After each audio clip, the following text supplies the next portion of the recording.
أعوذ بالله من الشيطان الرجيم. بسم الله الرحمن الرحيم. الحمد لله والصلاة والسلام على سيدنا ونبينا ومولانا محمد وعلى آله وأصحابه أجمعين. أما بعد، السلام عليكم ورحمة الله وبركاته. امیدوارم که همه شما سوق و سلامت باشید.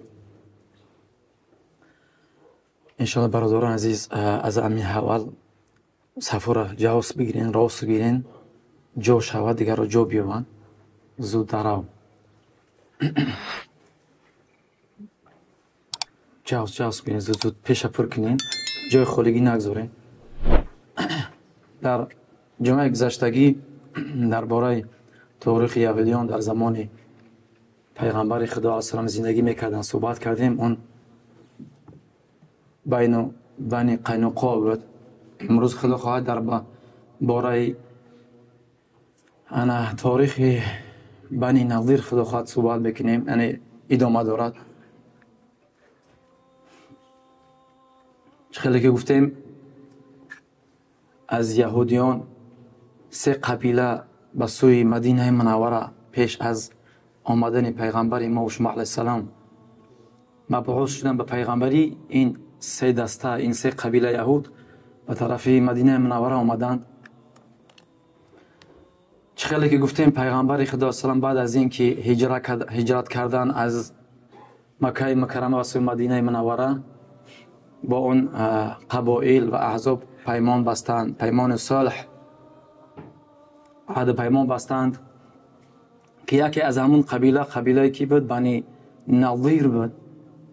بنی نظیر یکی از قوی ترین این قبیله های یهود بود که در اون زمان خیلی نغز زندگی میکردن تا حتی جای خاصی داشتن در مدینه منوره، تا اونجا که یعنی وضعیتش احوالش خیلی خوب بود، خیلی نغز بود، بای به دولت بودن. تا حتی عرب ها تبعیت میکردن، که پیروی میکردن این یهودی ها، احوال جامعه را خیلی سخت کرده بودن.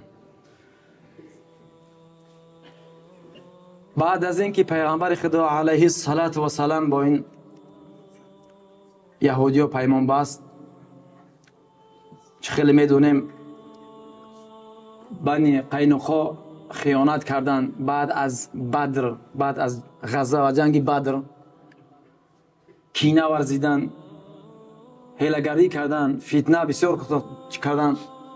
پیغمبر صلی الله علیه و همه او را تبعید کرد. بعد از گذشتن جنگ احد در ماه ربیع الاول در سال 4 هجری، این قبیله دیگریش که بنی نظیر است، این هم دیگر بر خیانت کردند، بر عهد پیمانشون وفا نکردند، خیانت کردند. پیغمبر صلی الله علیه و اصحابش رضی الله عنهم اجمعین اینه که به عهد پیمانشون وفا کردند، رعایت میکردند. چون که به عهد وفا کردن و صداقت بودن یک جزء اسلام، دین اسلام است که مسلمان هرگز عهد شکنی نمیکند و نکرده است و نمیکنه انشاءالله. اما این یهود بود که طبق عادتشون، به گفتهشون، به پیمانشون وفا نکردن. قبیله به قبیله، دسته به دسته عهد پیمانشون شکستند، خیانت کردند. که الله تبارک و تعالی در سوره مبارکه حشر این قضیه را بیان میکند در کلام پاکش، در قرآن کریم، که ما و شما با این کلام پروردگارمان، کتاب الله من در دنیا، در مابین ملت اقوام مینازیم، میبولیم ما کتاب داریم، کتاب آسمانی، کتاب الله مال ماست.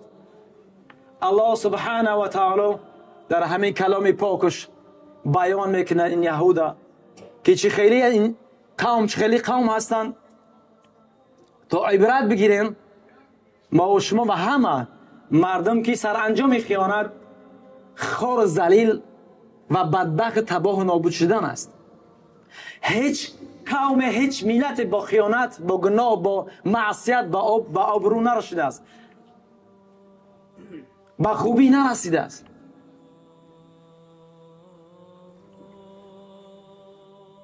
سوره مبارکه حشر تا حتی ابن عباس عبدالله ابن عباس رضی الله عنه این سوره مبارکه را سوره بنی نظیر میگن. سعید بن جبیر رضی الله عنه میفرماید که من برای عبدالله ابن عباس گفتم که سوره حشر بودی، نه سوره بودی سوره بنی نظیر، چون که در باره همین بنی نظیر صحبت میکنن سوره مبارکه حشر. و ابن عباس هم در تفسیرش هم میگه که عبدالله ابن عباس یعنی که همین سوره یعنی که سوره بنی نظیر میگفتن که در این سوره الله سبحانه و تعالی شروع میکند با توحید، بعد از آن بیان میکند که یعنی چه خیل اینها چه خیل الله سبحانه و تعالی بنی نظیر از وطنشون از سرزمینشون تبعید کرد، خروج کرد، بیرون ساخت، بدرقه کرد و رفتار منافقین بیان افشا میکند و بعض احکام ها را بیان میکند و تمجید و تحمید و تعریف انصار و مهاجر میکنه الله سبحانه و تعالی. و بعد الله سبحانه و تعالی مؤمن ها دستور به تقوا میکند و آماده شدن برای مرگ، برای آخرت. در آخر سوره الله سبحانه و تعالی از خودش تمجید، تحمید و صفت و نامهای مبارکش و زیباش اسماء الحسناش بیان میکنه، ختم میکنه این سوره را.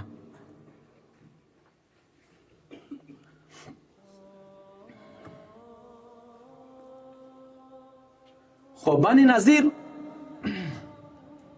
چه خیلی گفتیم با عهد پیمانشون پایبندی نکردن، بلکه از پشت پرده از پشت خیانت کردن.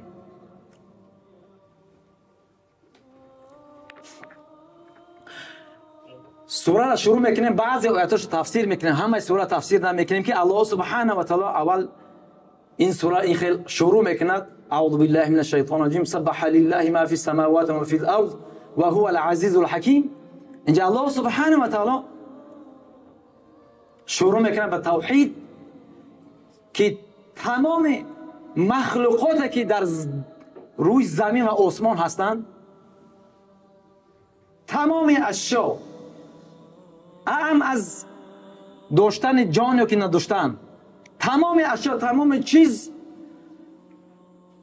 الله سبحانه و تعالی تسبیح میگویند، با پاکیزگی یاد میکنند. یعنی الله سبحانه و تعالی پاکیزه است، منزه است از هر عیب، از هر کمبودی که است، از هر کمبودی که این مشرکا و این منافقا نسبت به الله سبحانه و تعالی میدهند، از زن و فرزند نعوذ بالله، از خواب، از دیگر و دیگرش. الله سبحانه و تعالی از تمام عیوب و از عیبها پاک منزه است.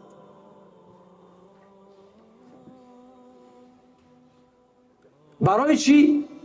تمام اشیا تمام چیز الله سبحانه و تعالی را ذکر میکنند، تسبیح میگویند. نسبت الله سبحانه و تعالی در برابر عظمت و کبریای الله سبحانه و تعالی سری تسلیم میشوند. و هو العزیز الحکیم، چون که الله سبحانه و تعالی عزیز است، حکیم است، عزیز است، غالب است، همیشه غالب میشود، همیشه پیروز میشود. کسی به الله سبحانه و تعالی نمیتونه پیروز شده. یگانه زور و عظیم الله سبحانه و تعالی بس. الله سبحانه و تعالی تمام اشیا و هستی دنیا هستی را خلق کرده. یگانه خالق الله و همه چیز مخلوق الله سبحانه و تعالی است. حکیم که الله سبحانه و تعالی با حکیم است، با حکمت است. همه کارهای الله سبحانه و تعالی با حکمت است، با فایده هستند، بی فایده نیستند. کار کردار الله سبحانه و تعالی و تمام دستورهاش و فرمانهاش و احکامهای الله سبحانه و تعالی با حکمت هستند، بیهوده نیستند. و همه چیز الله سبحانه و تعالی میدونه که کدام چیز در کدام وقت در کدام جا چقدر چه اندازش خوب و فایده است، منفعت آور است. همه مخلوق در عظمت، در نسبت الله، در عظمتش کبریاش سریخم و تسلیمند. الله تسبیح میگوید. بعد شروع میکند الله سبحانه و تعالی دومی آیت درباره همین بنی نظیر صحبت میکند که الله سبحانه و تعالی میفرماید که هو الذی اخرج الذین کفروا. اون یعنی الله همون ذات است که اخرج الذین کفروا، خارج کرد کیا؟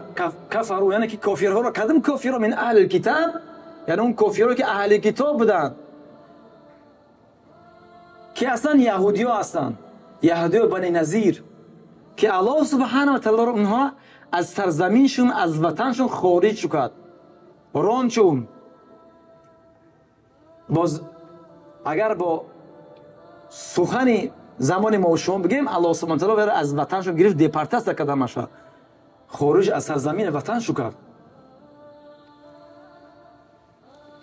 لاول الحشر، برای اولین جمع آوری.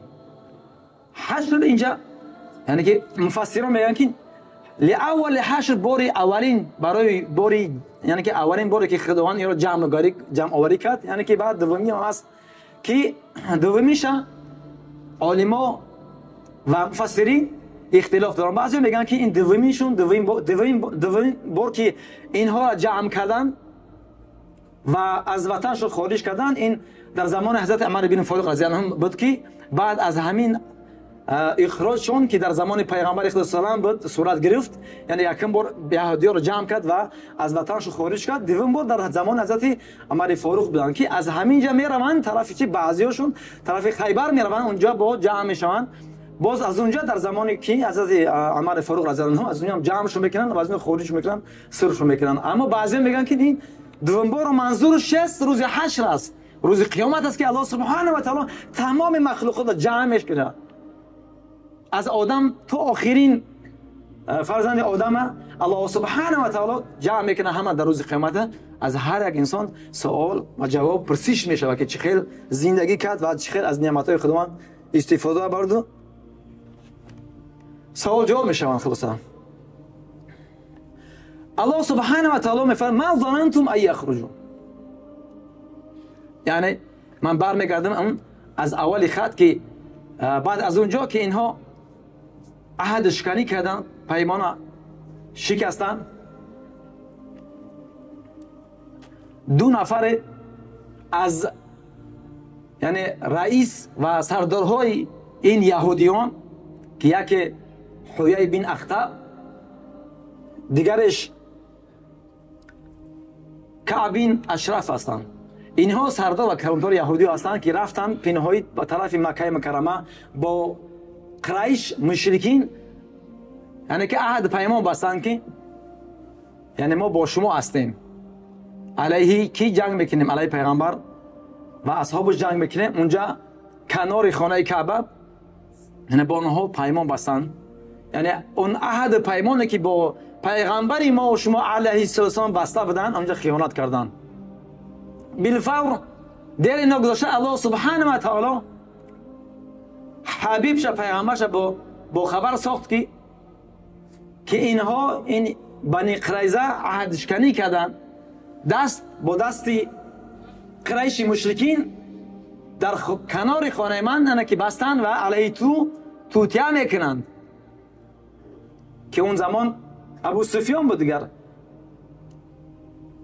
کلون قریش مشرکی. همین دو نفر یعنی که با 40 نفر با خودش داشتن که رفته بودن اونجا، با 40 نفر اونها عهد پیمان بستن. بعد از اینکه الله سبحانه و تعالی با خبر ساخت پیغمبرش در نگذشته، یک قضیه رخ داد. پیش از قضیه الله سبحانه و تعالی پیغمبرش دستور داد که امر کنند تا این کعب این اشرف از بین ببرند، کلانتر یهودی را. مأمور شده از طرف الله سبحانه و تعالی. بعد قضیه این بود که دو نفر را به غلط میکشتند مسلمان ها، که اون دو نفر از قبیله عامر هستند، بنی عامر هستند، که با دست عمرو بن امیه الضمری کشته میشوند. پیغمبر خدا صلی الله علیه و آله از مردم یعنی که دیه جمع میکنه، دیه یعنی که بوهای خونبهاشنه، اون مردم ندارن. بعد به طرف همین بنی نظیر میان تا از اینها همین دیه جمع کنن تا خونبهای این دو نفره که به ناقصد به غلط کشته شده بود یعنی بپردازن.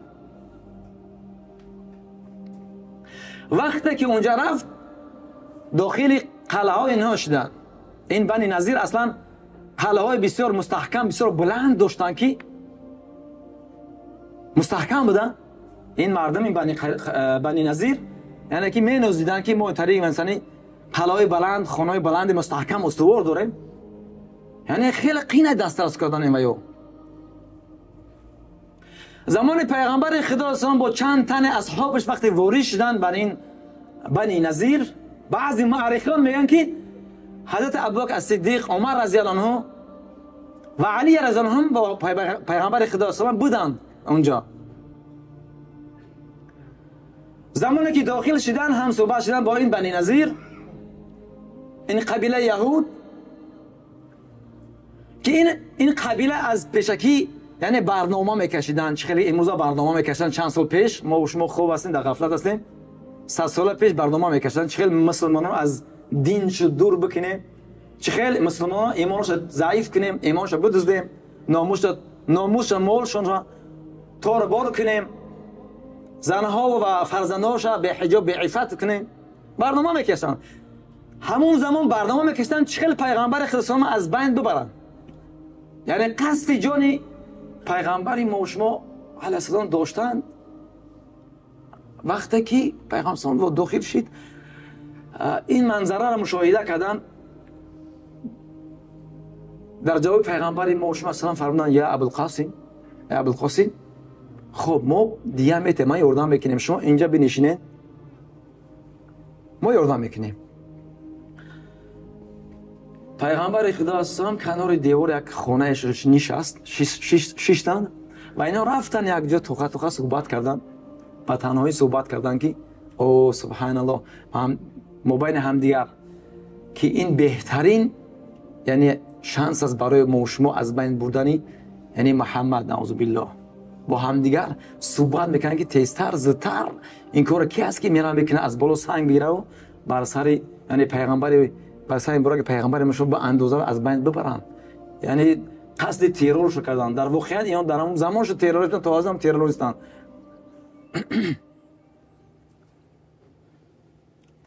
از مابینش بدبختترین شو عمرو بن جحاشی بود. گفت من این کارو میکنم، من از بالا میبرم سنگ کلون از صخره از نعوذ بالله بر سر محمد میزنم، از بین میبرمش نعوذ بالله. الله سبحانه و تعالی وحی فرستاد پیغمبرش از جبرئیل علیه السلام زود اومد، دیری نگذاشت خبر داد پیغمبرش که همین خیلی این یهودی مکار جنایتکار همین خیلی نیت دارن نسبت تو که وعده الله سبحانه و تعالی بود والله یعصمک من الناس، که الله سبحانه و تعالی ترى از مردم از شرش محافظت بکنی. وعده الله سبحانه و تعالی بود و الله سبحانه و تعالی هم پیغمبرش محافظت کرد. وقتی که ما و شما سیره پیغمبر رو مطالعه میکنیم میخونیم یهود بسیار خیانت‌های زیاد کرده، تا حد بعد از گذشتن پیغمبر علیه السلام چقدر حمله میکردن جسم برکش از مقبرهش بدزدن تا حتی اون طرف نمیرم. یعنی بسیار خیانت‌هایی کردن. پیغمبر علیه السلام از اونجا خیست آیست رفت، اصحابش همونجا بودن. این بنی نظیر متوجه نشدن که چه خیلی پیغمبر از برمدن از اونجا رفتن از قلعهشون. بعد از اون اصحابش برمدن رفتن بس وقتی که ملاقات کردم پیغمبر خدا سلام فرمودن ای پیغمبر خدا سلام برای چی رفتی ما نفهمیدیم خلاص. بعد قضیه پیغمبر سلام برای اونها نقل کرد که امی خیلی نیت داشتن و طبق مأمور پیغمبر علیه السلام دستور داد که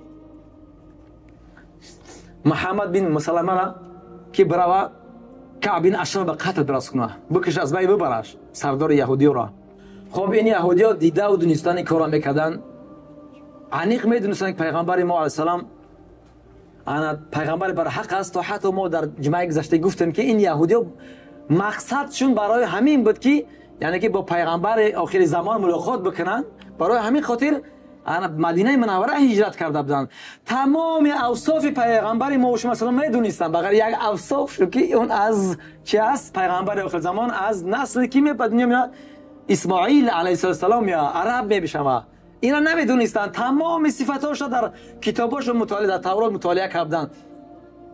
خود همین حیی بن اخطب که یکی از بزرگان همین بنی قریظه بود دخترش همسر پیغمبر شما میشود یعنی صفیه بن حیی.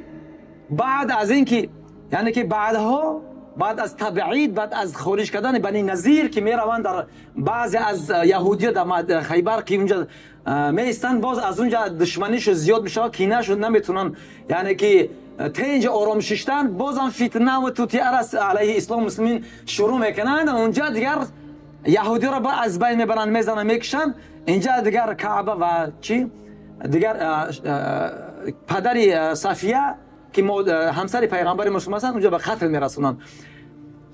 کما که اینجا صحبت بکنم تاریخ مادرم صفیه بن حیی نقل میکنه صحبت میکنه که پدرم یعنی که امکیش یکی از عالمای برجسته یهود بود که یعنی همیشه صحبت میکنه در خونه صحبت شدن مادرمون صفیه میشنویدن که مثلا آخر پیغمبر آخر زمان این خیلی است صفاتش این خیلی میشنویدن. تو حتی در تورات خونده بودن که یکی از یعنی دخترهای بنی نذیر در آینده همسر و زن پیغمبر آخر زمان میشود که همون صفاتای دختر خودشونه و میدونستن که همون آخر یعنی که دخترشون همسر پیغمبر خدا میشود که همون صفیه بود. صحبت میکنن روز میگه پدرمون قدی برادرمون صحبت میکنن پدرمون ملاقات با پیغمبر سلام وقتی که دیدش گفت نام چی است؟ گفت محمد. گفت پدرش ابن عبدالله است. گفت پدرت که گفت پدر اندینا گذشت. گفت صغیر هستی یهودا کنجکاوی میکنن. بله گفت یتیم هستم پدرم گذشت. بعد پدرت کی گفت صحبت میکرد؟ بعد پدرت کی تو را با تربیت گرفت؟ گفت ای بابام عبدالمطلب. گفت بعد چی؟ گفت بعد امکیم ابو طالب. صحبت میکرد میدونستی پیغمبر آخر زمان همین است. گفت کن پشتش خانه تا نشون تی وقتی که نشون داد دید که پیچره نبوت گفت همین است. در خونه رفت صحبت میکرد میگه پدر با امکیم صحبت میکرد که قسم به خدا همین است پیغمبر آخر زمان همین است. میگه من میشنویدم فرزند شد سخن پدرم و چی. بعد میگه سوال داد که تو چیکار میکنی آخرین پیغمبر آخر زمان همین در آینده چیکار میکنی چی نیت داری چی برنامه داری؟ گفت قسم به خدا تا زمان زنده هستم زیدی همون میزنم من. برای چی عرب شدم من یهود نشد؟ تا حتی صفیه رضی الله عنه میگه صحبت میکنه یک روز من خواب دیدم. میگه روز من خواب دیدم که یک از آسمان یک مهتاب اوسته طرف من میاد تا اینجا که بالای رانم پاپامش نشست. میگه بعد از این که میگه خب دیدم با امکیم صحبت کردم امکیش عالم بود تورات خوب میدونید نغز میدونید. وقتی صحبت کردم من خیلی خواب دیدم او فهمید که یعنی که پیغمبر اسلام یعنی که ازدواج میکنه. گفت ازدواج نمیکنی من نمیگم تو یعنی که زنی کیش محمد شد. قسم به خدا برای بگه شوهرش به اینا در شوش دادن که مثلا که پیغمبر اسلام ازدواج بزنی نگیره صفیه را شوش دادن. سلام بن مکشوم گفتن دادنش که در اون زمان مادر صفیه 11 ساله بود. سن سالش 11 سال داشتن که تا حتی ببینه دشمنان اسلام به اسلام ضربه میزنن که عایشه 9 ساله بودن از آنها. پیغمبر اسلام با کودک طفل ازدواج کردن در حالی که یهودی‌ها خودشون دخترشون صفیه را بن حیی وقت ازدواج دادن سن سالش 11 ساله بود. اون زمان همه خیلی بودن در سن یعنی که بر وقتی ازدواج میکردن زن میگرفتن شوهر میکردن کارهای بزرگ میکردن. اسامه بن زید وقتی اولین لشکر و مجاهدی صف یعنی لشکر پیغمبر علیه السلام 16 ساله بود. حضرت عمر فاروق وقتی که خلیفت میرسه 23 والله 22 23 ساله. خلاصه بعد از این پیغمبر خدا السلام بعد از خیانتشون محمد بن سلمه یعنی این روی میکنه که تو کیرا اشرف بن کعب بن اشرف به قتل برسونه. این محمد بن سلمه برادری ریزایی کعب بن اشرف هستند. وقتی که میروه اونجا در اومدن به قلعه هاشو خیلی مشکله با فند فریب داخل میشه میدروه با کعب بن اشرف هم صحبت میکنه از قلعهشو بیرونشو میکنن در بیرون گردنش میزنه این منافقه. بعد بنی نظیر میفهمن سر صدا میشوه اینا فرار میکنن میرون. بعد از این کشتن سردار یهودیو کعب بن اشرف پیغمبر خدا علیه السلام یهودا بنی نظیر 10 روز مهلت میتیه. 10 روز مهلت که یعنی که از مدینه مراد تمام ببرن بروند با تمام زن و فرزند اولادشون تا حتی مال اموالش خطیشو ببرن. هر کسی میتونن با شترش ببرن. یک شتر حق داره که اموالش مالش دارویش ببره بغیر اسلحه. یگان کس حق نداره که اسلحه‌ش ببره. بعد منافقین عبدالله بن سلول یک نفر پیش یهودیان بنی نظیر روی کرد گفت که ما یعنی که با شما هستیم. این منافق بودن. ما با شما هستیم از یعنی از وطنتون از سرزمینتون نبره یگان جو نروین. ما کنار شما هستیم. این که الله سبحانه و تعالی در این سوره مبارکه حشر بیان میکنن نقل میکنن.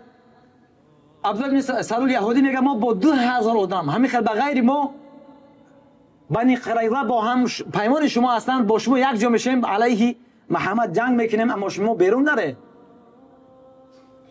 خلاصه این یهود بنی نظیر در قلعه‌شون میسن نمیرون از قلعه‌شون و یک نفر روی میکنه پیش پیغمبر خدا سلام که بگوش که ما بس هر چی کار میکنیم که کردن میگیرم ما از این بیرون نمیشه ما نمیریم.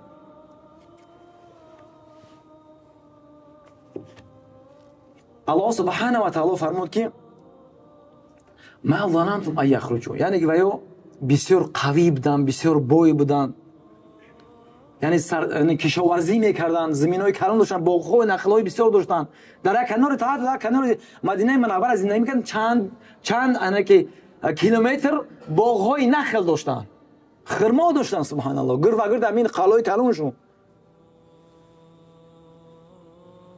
اصلا یعنی که خداوند نختار بیان میکنه ما ظننتم ان یخرجوا شما ای مسلمان گمان نمیکرده که اینها یعنی یهود که قوی هستن از یعنی که وطنشون از قلعه‌شون بیرون بروند از بس که قوی بودن زور بودن جایگاه خاصی داشتن. یعنی امت اسلامی فکر نکنه که امروز اسرائیل فرزند همین ها که نسبت اسلام اسلامی دشمنی میکنن. امروز ما شما مشاهده میکنیم که در غزه در فلسطین چقدر مسلمانان قتل عام میکنن اصلا گنوسید میکنن از هر طرف. فکر نکنه که این دولت تروریستی از بین نمیرود. از بین میرود ان شاء الله. بابا و اجدادشون خودشون فکر نمیکردن که اصلا گمان نداشتن که از قلعه‌هاشون از وطنشون که اخراج و تبعید میشوند. قوی بودن چقدر امروز قوی دوست بدونن که ما قوی ترین لشکر در روی دنیا 4 جا را میگیریم. تانک توپشون اسلحه‌هاشون ان شاء الله روزی میشه که تانک توپشون اسلحه‌هاشون با دردشون نمیخرن.